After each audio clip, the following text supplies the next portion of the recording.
Hey everybody, so there was a Facebook post here about yeah, I won't be able to pull it up now. Crap. Actually, yeah, let me do screencast here so that way you guys can actually see what I'm talking about.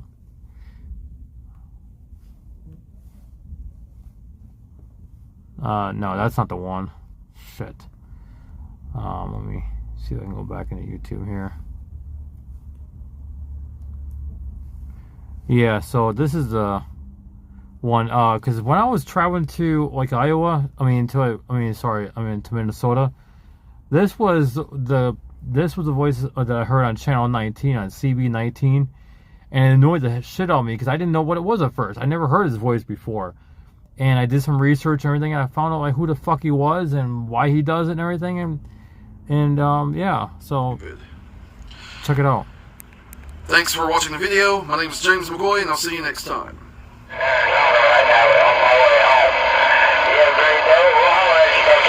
So if you buy some of those radios, new in the box, buy it, stash it, and you just gotta contact me on Facebook. There'll be a time where I'll start accepting them, and some of the used ones too, but it'll probably be like, you gotta watch the video and listen to what I say, what I'll do, what I won't do.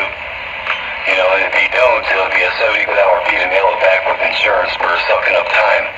But if you can get new ones, or you have some of the old ones, and no one got in there and jacked it up with their snake oil and golden screwdriver and dirty soldering iron, we'll probably start accepting them sometime this year. So while you're out there on those highways and byways, remember, be nice to everybody.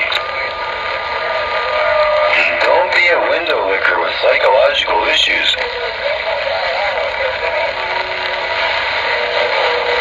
Well, I'm tired of hearing it. Get out of here.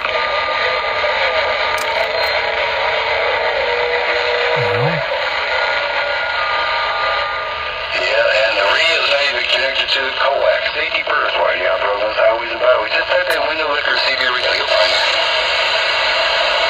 Yeah, every time you get the window liquors out there, that's what you get from the golden screwdriver jockey club. You'd think they'd find another frequency.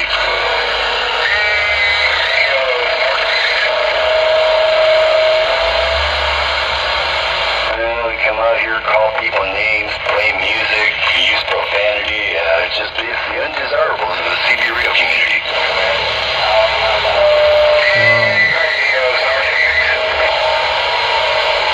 Yeah, it's definitely the window lickers. See, they don't think so, but see, it's just like a bug in hot water or a mosquito. The mosquito doesn't know it's a parasite until it gets swatted.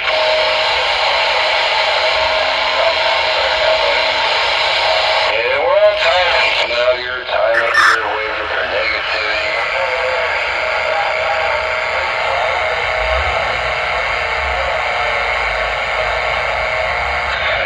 Check it out. I'm kind of busy here now, guys. But I can multitask. So anyways, I'm working live with this here.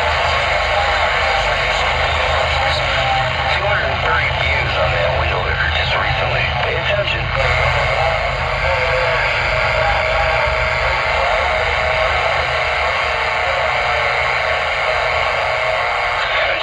Check it out. I'm kind of busy here now, guys. But I can multitask. So anyways, I'm working live with this here.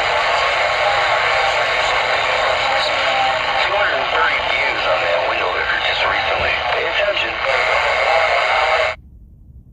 See what I mean? The guy's a damn idiot. Like, what the hell is he talking about? He's fucking mental,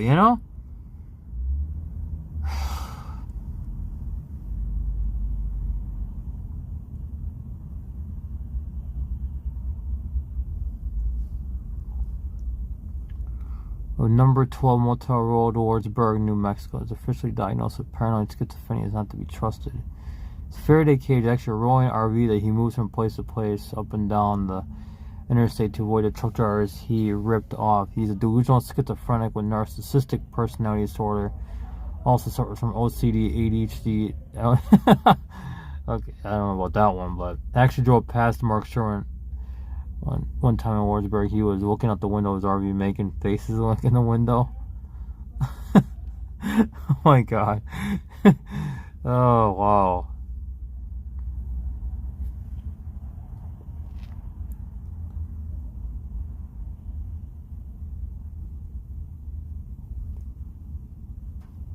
Yeah, see, a lot of people are complaining about him too, you know? I mean, LSB lately mostly talks to himself. Huh.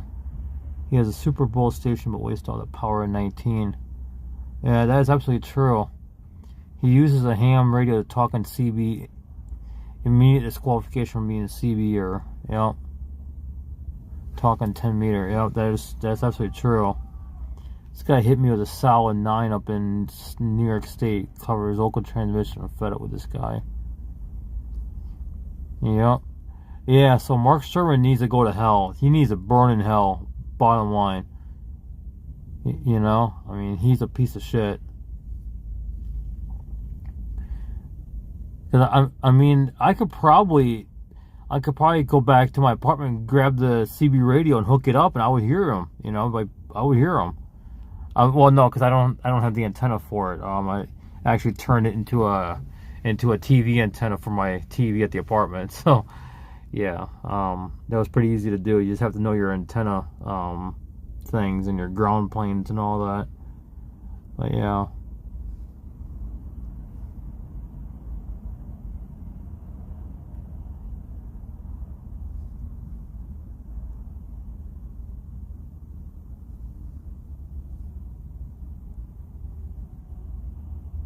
That is absolutely true. He is an absolute menace.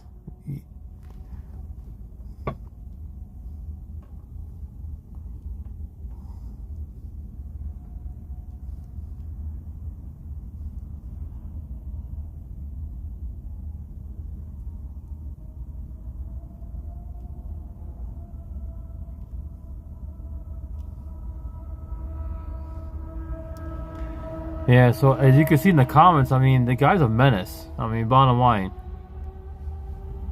So, yeah, like I said, when I was going to Minnesota back in October, that's when I heard him, and it was clear as day, and I thought he was pretty local. I thought maybe he might have been a trucker that was behind me or in front of me or a few miles away. No, this guy was all the way in New Mexico, transmitting across the United States, a thousand some miles. I mean, he's got to be using some kind of an amplifier system at least, or ham radio, something, right? To be going that far and using the skip off the atmosphere too from time to. I mean, you don't know when it happens. It just happens randomly, of course. But yeah, I had wasn't a Radio Shack one. I bought one from my Walmart. I'm trying to remember the name brand. I think it was like. Got the name of it. It was one of the ones that Walmart sells, and I bought that, and I had it sitting up on the little console right here, connected. I put the antenna up on the passenger side. You know, one of those cheapy ones. I should have got the Wilson though. That's what I should have gotten. It has a loading coil on the bottom and has a magnetic base. Uses the entire vehicle as a ground plane. It has a better coax on it and everything. But yeah. Yeah, I think that radio was transmitting at 4 watts max, I think. I mean, I could talk to some truckers and stuff on like 19 from time to time, but when Mark Sherman got up on 19, you couldn't get out. I mean, you couldn't hear anything but him. He was just blasting that. So that's what I mean. Like, he's a piece of shit, and he should understand that he could go to like maybe channel 39 or 40 or 9. I don't care, but 19 is like the official channel for most truckers now for some reason. So, you know, most of them have it on there. I mean, most of your CBRs even have a 9 and 19 button, so you just switch between 9 and 19. You know, you don't even have to turn a dial or push a channel button. So, you know, the guy's crazy. I wanted to get into the hobby, but it's like, yeah, just don't really have anywhere to really put it in the van. You know, that would be out of the way. Maybe up on the ceiling right there somewhere. You know, maybe like right here or something. But right now, I'm just not going to get into it. I'd rather get in the ham radio. That's what I'm trying to do. I just don't have the money right now. You know, any money that I get has to go towards like the van. Just like today. So what happened today was my driver's side left rear tire went flat as soon as I got off of Germantown Road and on Observation Drive in Germantown. It went flat, and I was heading to Walmart anyways. So I mean, you know, least I was able to park there. But the thing about it is that me driving on that tire, because it went flat, I completely ruined it. The tire was hot. The tire was real hot. And it was all like bubbling, you know, it was like a bulge in the sidewall. The tire was done. The plug that I put into it, it looked like it worked its way out, because I could see the hole where I had the plug in. So it must have worked its way out some way, somehow, or got torn up. I don't know. It must have did something. Must have caught on something. Must have pulled right out. I don't know. I know I put it in there really good. I mean, I took that screwdriver handle and I put it in there. And the right side tire was in the same condition. It was balding, you know. It didn't have any tread left on it. So I bit the bullet. It was like $335 or so, plus $60 cash. You know, paid a guy under the table to put the tires on the rims. I had to call a guy named Tom that works with the church that I normally get help at from time to time. He was able to give me a ride back and forth, you know, with the wheels. So the tires that are on here now are like Iron Man, 225, 75, 16. Even though the door label calls for 245, 75, 16. So these ones are just a bit like narrower, apparently. It's not a big deal. They have a really good aggressive pattern, not like straight lines, but you know, the squiggly tread, and a really deep tread. So they'll be good for the winter time. You know what I mean? So these will stay on the back of the van for now. And they don't make any noise or anything like that, so that's good. You know, they don't make that weird noise that you hear from Jeeps and whatever, you know, going down the road.